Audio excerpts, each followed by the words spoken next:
The murder trial is underway against a suspect accused of stabbing his wife and two young sons in Duanesburg 2 years ago. Nelson Patino is charged with murder in the death of his wife and 5-year-old son. His 2-year-old son was also injured but did survive.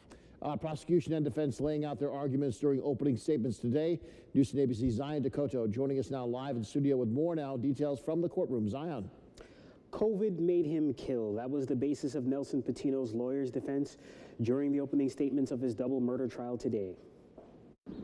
The first half of the morning was the prosecution. Schenectady County Assistant District Attorney Christina Tremonte painted for the 12 jurors and 2 alternates a graphic scene telling them this case will take you to a place you don't want to go. The ADA described investigators finding 5-year-old Jacob Patino dead of stab wounds to the chest with a knife next to his body. The mother, Alexandria Bustamante Gomez, alive, also with chest stab wounds, later died on the operating table at Albany Med. Finally, little Anthony Gomez, 2 years old, the lone survivor with knife injuries and defensive wounds. The prosecution hammered in on Patino's lack of action after the crime, stating that the defendant called 911 to say that he stabbed his family. When 911 operators asked him to render aid to the injured on scene, he told them he could not.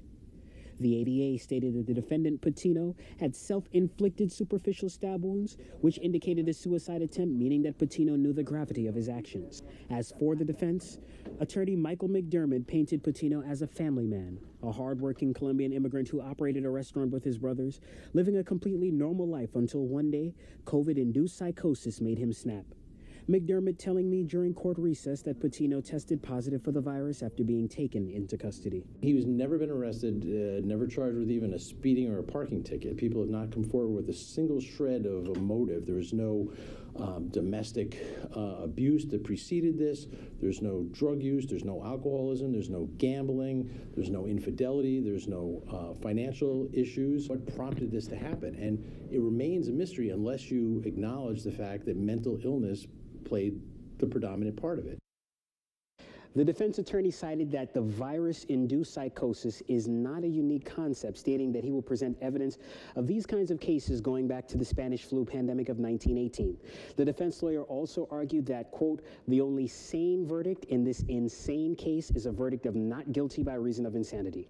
As we mentioned, the killings happened in 2021, but the case is being tried now because of COVID-19 related court delays.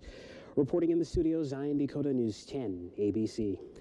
Thank you, Zion. You can stay with News 10 on the air and online for the latest developments as this trial moves forward.